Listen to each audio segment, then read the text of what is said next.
Hey guys, Brooklyn here. Welcome back to my channel, Miss Brooklyn's Journey. And in this video, I am getting you guys ready for holiday season. I'm going to teach you how I make my keto version of my French baked ziti.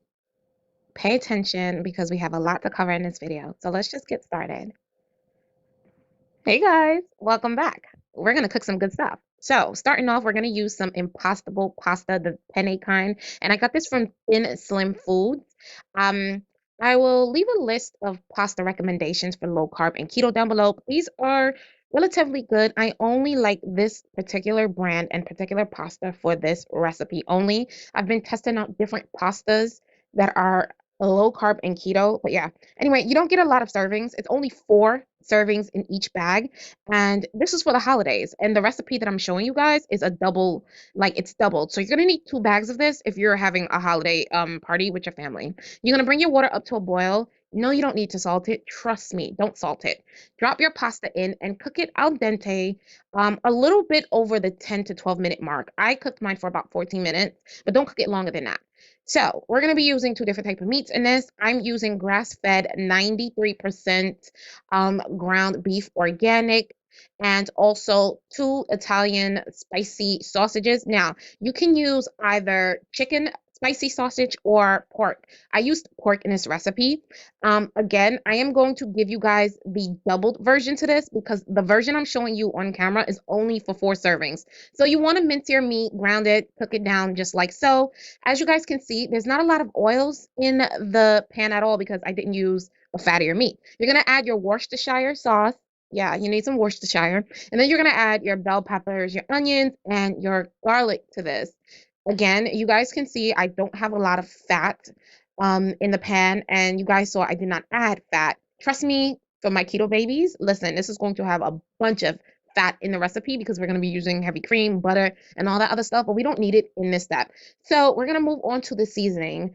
Add your black pepper, your cayenne, and let me take a moment to let you guys know down below in the description box, I will have all the ingredients and measurement amounts. So you could just watch along with the video and make the recipe because you have all the ingredient amounts. Now, I'm going to add some tomato flavored poultry season. You definitely can use beef, but me personally, I prefer poultry. So it's a major tip. Use the tomato one in the seasoning. I'm going in with some onion, salt, and things like that. You guys will also notice when you watch my recipes, I don't really use salt, but seasonings that I do use have sodium.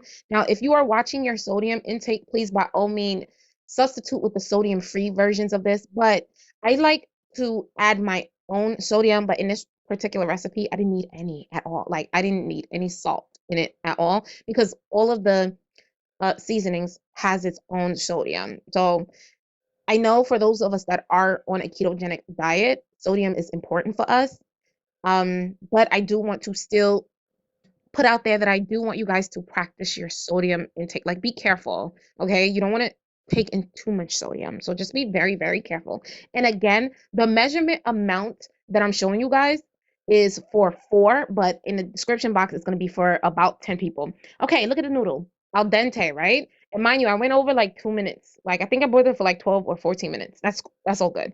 You're gonna go in with your tomato marinara and you want to use a good quality, make sure it says no sugar added. I'm using the rails, basil, and I think it was basil marinara. And then I added my tomato pesto. Do not skip that step. The tomato pesto is so important in this recipe. I promise you guys, you will taste the difference. Okay. You're gonna need some no sugar added ketchup and also some brown sugar. And I'm using Swerve. Okay, because of the acidity of tomato sauce, the sugar kind of balances it out.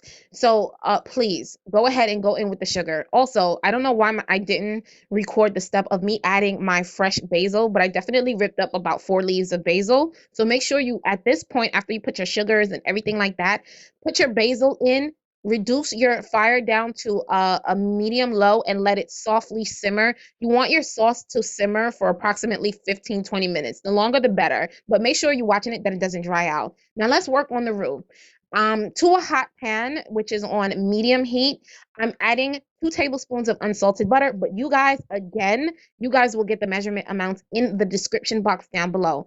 To my melted butter are my minced garlic and my minced onion, and I'm going to saute that for approximately 3 minutes. We're making a roux. Normally with a roux, you need flour, but we don't need that in this recipe because it's keto. So let's go in with heavy whipping cream. We're going to use about 8 ounces of heavy whipping cream for you guys. I used about 4 here.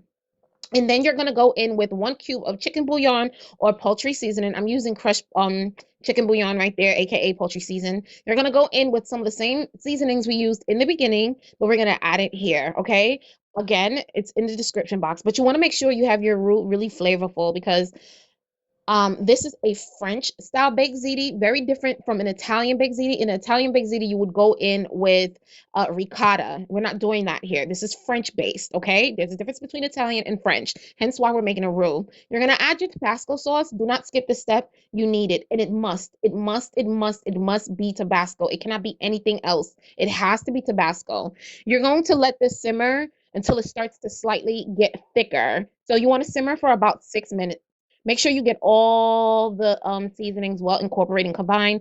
Go ahead and taste your sauce and thank me later because this ish is fire. To that, you're gonna add your shredded Gouda cheese. I cheated a little bit. I used packaged Gouda because the block Gouda was so expensive. And I was like, no, I need to cut corners. But I did not cut corners when it came to the Parmesan cheese. I used fresh Parmesan right off the block. Do not use that grated stuff in my recipes. I'm gonna come in your kitchen and I'm going to come after you. No, I'm just joking. No, but seriously, don't disrespect my recipes like that. Use the fresh stuff off the block. Go to Aldi's. It's a little bit cheaper in Aldi's. Okay, I'm just saying that's a little tea for you guys. But you want to get your cheeses well incorporated, well combined, and keep stirring. Do not stop stirring because you want it to melt nicely and you want it to get thick. Okay, you're waiting for your cream sauce to become a thick consistency, thick like me, baby. Thick, okay, chunky like us BBWs. Ah. Anyway, after your sauce becomes nice and thick, and you know it's ready when it coats the spoon, like this, it coats the spoon and stays. You're gonna add your pasta to the sauce. Now, the thing with this is, unlike regular pasta, this pasta does not drink the sauce like I would want it to. When I make this recipe for my family using regular flour noodles, it drinks this sauce in the sexiest way and makes the oh gosh. Whew. But you guys, we're watching our carbs, so this is the next best thing that you can do. So it's just fine. Just make sure your pasta drinks as much of the sauce as possible. If you have excess sauce, do not add it because you don't want all that liquid in your ziti. Anyway, you're gonna do one layer of pasta on the bottom and then the meat layer in the middle. Add cover the entire section with the meat. You might have some meat sauce left over, but that's fine. Put it in the storage and save it for another recipe. Then you're going to top the top off with the remainder of your pasta like so. Make sure you get all the cracks and crevices covered and things like that. And then you're going to top it off with your fresh cheese. I am using fresh mozzarella cheese, okay? And I'm using the creamy milky stuff, okay? I want that pull. And then I'm also using fresh Gruyere cheese. I'm grating my cheeses off the block like so. Don't use the bag stuff. I promise you, it makes a difference. You're gonna grate your cheese like so, get it evenly distributed, and then you're gonna top off the top with some fresh parsley, a little bit of basil, and things of that sort. To make it really, really pretty. I wish I had fresh parsley and I used all my basil in the sauce, but it's all good. You're gonna take your foil paper, and all you want to do is lightly spritz your foil paper with some non-stick spray so that your cheese don't stick to it. Cover it. Bake this at 20 minutes for 370 degrees, 375. I'm sorry, and then the last 10 minutes, take the foil off and bake it. And before you cut into it, please let this rest. You want to rest for about 15 minutes or so. Don't cut into it while it's still bubbling and piping hot. Let it rest. But this is what you have here, okay? I promise you, you guys, no one is going to know. How are they going to know? They're not going to know. They're not going to know. I promise you. They will never know that this was low carb pasta that you use. Keto recipe. They're not going to know. I swear they're not going to know. Anyway, guys, I really hope you guys enjoy this recipe. Stick around, hit the thumbs up, hit the notification button. I am dropping recipes all month long. I am dedicating this month to strictly recipes because I don't want you guys to fail during the holiday season. I want everyone to stay on track and smash those weight loss goals. I love you guys so much. Meet me back here in a couple of days for the next recipe. Yeah, you're gonna want this cheesecake. I promise you, you're gonna want it. Follow me on my social media networks. Hit me on Instagram. Hit me up on Instagram. Talk to me. Say hi. Say what's good, girl. Hey, I love you guys, and I'll see you all in my next video. Bye.